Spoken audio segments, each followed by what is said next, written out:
നമ്മുടെ ചക്കക്കുരുവും പയറും കൂടെ ഉലർത്തിയത് ഉണ്ടാക്കാൻ തുടങ്ങാം. ഞാനിവിടെ ഒരു 15 ചക്കക്കുരു എടുത്തിട്ടുണ്ട്. ചക്കക്കുരുവിൻ്റെ തൊലിയൊക്കെ കളഞ്ഞ് ചെറുതായിട്ട് കട്ട് ചെയ്തേക്കുവാണ്. കനം കുറച്ചാണ് അരിഞ്ഞേക്കണത്. പിന്നെ അതേപോലെ തന്നെ കുറച്ച് അച്ചിങ്ങാപ്പയറും എടുത്തിട്ടുണ്ട്. ഒരു ചെറിയ കൈപ്പിടിയാണ് എടുത്തേക്കണത്. കപ്പളവിനാണെങ്കിൽ ഒരു ഏകദേശം ഒരു 2 കപ്പോളം ഉണ്ടാകും കേട്ടോ. അതിങ്ങനെ ഒരു ഏകദേശം 1 ഇഞ്ച് നീളത്തിലാണ് കട്ട് ചെയ്ത് വെച്ചേക്കണത്. ആദ്യം നമുക്ക് ചക്കക്കുരു ഒന്ന് വേവിച്ചെടുക്കണം. ചക്കക്കുരുവിന് നല്ല വേവുണ്ട്, അത് കാരണം നമുക്ക് ആദ്യം ഇത് തനിയെ ഒന്ന് വേവിച്ചെടുക്കണം. അതിനുശേഷം പയറിട്ട് വേവിച്ചാൽ മതി. പയർ പെട്ടെന്ന് വെന്ത് കിട്ടും. ഞാനിപ്പോൾ ഒരു ചീനച്ചട്ടിയിലേക്ക് നമ്മുടെ ചക്കക്കുരു ഇട്ട് കൊടുക്കുവാണ്. ഇനി നമുക്കിത് വേകാൻ ആവശ്യമായിട്ടുള്ള വെള്ളം ഒഴിച്ചു കൊടുക്കാം. ചക്കക്കുരുവിനേക്കാളും കുറച്ച് മൂളി കിടക്കണ വിധം വെള്ളം ഒഴിച്ചു കൊടുത്തു. ഇനി നന്നായിട്ട് വേവിച്ചെടുക്കാം. തീ ഒരു മീഡിയം ഫ്ലെയിമിൽ വെച്ചാൽ മതി. നമുക്ക് അടച്ച് വെച്ച് കൊടുക്കാം. ഇടയ്ക്ക് തുറന്ന് നമുക്ക് ഇളക്കി കൊടുക്കാം.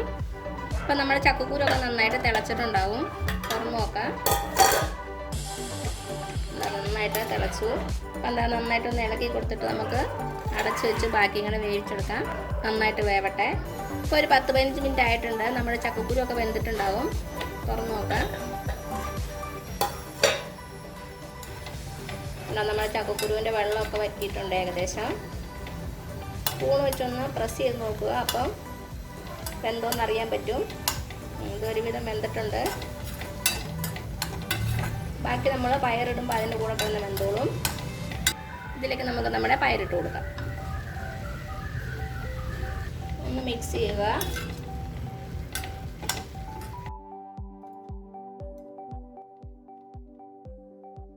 ഇതിലേക്ക് നമുക്കൊരു 1/4 ടീസ്പൂൺ മഞ്ഞൾപ്പൊടി ഇട്ട് കൊടുക്കാം. പിന്നെ ഒരു 2 നുള്ള് കുരുമുളക് പൊടി. ഇത് ഓപ്ഷനിലാണ്, നിങ്ങൾക്ക് ഇഷ്ടമുണ്ടെങ്കിൽ മാത്രം ചേർത്താൽ മതി. പക്ഷേ ഇത് ചേർക്കുമ്പോൾ ഒരു പ്രത്യേക ടേസ്റ്റ് ഉണ്ടാവും കേട്ടോ. 2 നുള്ള് മാത്രം ഇട്ടാൽ മതി. പിന്നെ നമ്മുടെ പയറിനും ചക്കക്കുരുവിനും ആവശ്യമായിട്ടുള്ള ഉപ്പും കൂടെ ചേർത്ത് കൊടുക്കാം. ഇനി ഇതിലേക്ക് ഒരു 1/4 കപ്പ് വെള്ളം കൂടി ഒഴിച്ച് കൊടുക്കുവാണ്. നമ്മുടെ പയറൊന്ന് വേവണമല്ലോ. നന്നായിട്ടൊന്ന് ഇളക്കി കൊടുക്കുക. അപ്പോൾ എല്ലാം കൂടെ നന്നായിട്ട് ഇളക്കി കൊടുത്തിട്ടുണ്ട്. ഇനി നമുക്ക് അടച്ച് വെച്ച് വേവിക്കാം. ഇടയ്ക്കിടയ്ക്ക് തുറന്ന് ഇളക്കി കൊടുക്കണം. വെള്ളം വറ്റുന്നുണ്ടോയെന്ന് നോക്കണം. തീ ഒരു മീഡിയം ഫ്ലെയിമിൽ വെച്ചാൽ മതി. അപ്പം നമ്മുടെ ചക്കക്കുരുവും പയറും വേവണ സമയം കൊണ്ട് നമുക്കൊരു മിക്സ് തയ്യാറാക്കി എടുക്കണം. അതിനുവേണ്ടി ഞാനൊരു 12 ചെറിയ ഉള്ളി എടുത്തിട്ടുണ്ട്. അതേപോലെ തന്നെ 2 വെളുത്തുള്ളി അല്ലി, ഒരു തണ്ട് കറിവേപ്പില. ഇതെല്ലാം കൂടി നമുക്കൊന്ന് നന്നായിട്ട് ചതച്ചെടുക്കണം. ഇടിക്കുന്ന സംഭവം ഉണ്ടെങ്കിൽ അതിലിട്ടൊന്ന് ചതച്ചെടുത്താൽ മതി. അല്ലെങ്കിൽ മിക്സിയുടെ ചെറിയ ബൗളിൽ ജസ്റ്റ് ഒന്ന് പൾസ് ചെയ്തെടുത്താൽ മതി കേട്ടോ. ഒത്തിരി അങ്ങ് അരഞ്ഞു പോകരുത്, ഒന്ന് ചതച്ചെടുത്താൽ മതി. ഇതാ നമ്മുടെ ചെറിയ ഉള്ളിയും വെളുത്തുള്ളിയും കറിവേപ്പിലയും ഞാൻ ചതച്ചെടുത്തുകൊണ്ട് വന്നിട്ടുണ്ട്. ഈ ഒരു പരുവത്തിൽ ചതച്ചാൽ മതിയേ. ഇതിവിടെ ഇരിക്കട്ടെ. ഇതാ ഇതിൻ്റെ വെള്ളമൊക്കെ ഒരുവിധം വറ്റിയിട്ടുണ്ട്. കുറച്ചുകൂടി ഒന്ന് വറ്റണം. ഇതൊന്നുകൂടി ഒന്ന് അടച്ചു വെച്ച് കൊടുക്കാം.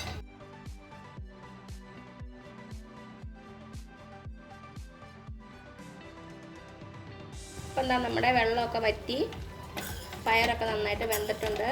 ഒരെണ്ണെടുത്ത് കഴിച്ചു നോക്കുക. അപ്പോൾ അറിയാൻ പറ്റും വെന്തോ ഇല്ലയോ എന്ന്. അപ്പോൾ ഇത് വെന്തിട്ടുണ്ട്. ഇനി നമുക്ക് മാറ്റി വയ്ക്കാം.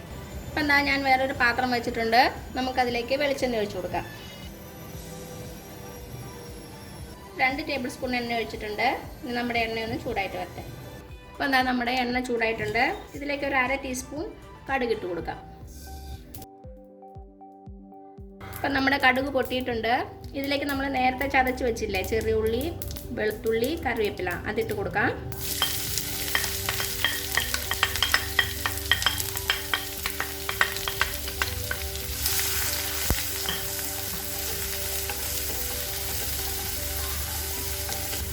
ഒരു തണ്ട് കറിവേപ്പിലയും കൂടി ഇട്ട് കൊടുക്കാം. ഇനി ഇതിലേക്ക് ഞാനൊരു 1/2 ടീസ്പൂൺ ചതച്ച മുളക് ഇട്ട് കൊടുക്കുവാണ്. നിങ്ങളുടെ കയ്യിലുണ്ടെങ്കിൽ ഇട്ട് കൊടുക്കുക. ഇതിൻ്റെ കൂടെ ഞാൻ കുറച്ച് മുളക് പൊടിയും ചേർക്കുന്നുണ്ട്. ഇനി നമുക്ക് നന്നായിട്ടൊന്ന് വഴറ്റി കൊടുക്കണം. നല്ലൊരു ഗോൾഡൻ കളർ ആവുന്നവരെ വഴറ്റണം. ഈ ഒരു മീഡിയം ഫ്ലെയിമിലിട്ട് നന്നായിട്ട് വഴറ്റി കൊടുക്കുക. ഇപ്പം എന്താ നമ്മുടെ ഉള്ളിയൊക്കെ നന്നായിട്ട് ഗോൾഡൻ കളർ ആയിട്ടുണ്ട്. നമുക്കതിലേക്ക് ഇനി ഒരു 1/4 ടീസ്പൂൺ മുളക് പൊടി ചേർത്ത് കൊടുക്കാം. അപ്പം നിങ്ങൾ ചതച്ച മുളക് ഇടുന്നില്ലെങ്കിൽ ഒരു 1/2 ടീസ്പൂണോളം ഇട്ടോളൂ കേട്ടോ.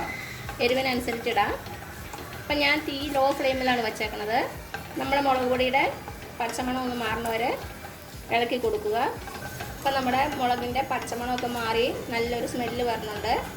ഈ സമയത്ത് നമ്മൾ നേരത്തെ വേവിച്ച് വെച്ച ചക്കക്കുരുവും പയറും കൂടെ ഇട്ട് കൊടുക്കാം.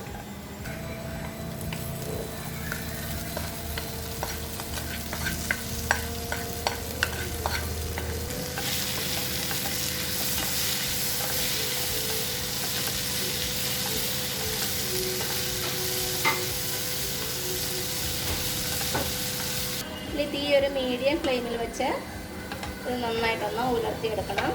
ഉപ്പൊക്കെ ഒന്ന് ചെക്ക് ചെയ്ത് നോക്കുക. ഉപ്പ് കുറവാണെങ്കിൽ ഇട്ട് കൊടുക്കാം കേട്ടോ. ഇപ്പോൾ 2-3 മിനിറ്റ് ആയിട്ടുണ്ട്. നമുക്കിനി അവസാനമായിട്ട് കുറച്ച് വെളിച്ചെണ്ണ ഒന്ന് മുകളിലൂടെ ഒഴിച്ചു കൊടുക്കാം. ഒരു പ്രത്യേക ടേസ്റ്റ് ഉണ്ടാകും നമ്മുടെ ഉലർത്തിന്. കുറച്ച് ഒഴിച്ചാൽ മതി, 1/2 ടീസ്പൂൺ. നന്നായിട്ട് മിക്സ് ചെയ്ത് കൊടുത്തിട്ട് നമുക്ക് തീ ഓഫ് ചെയ്യാം.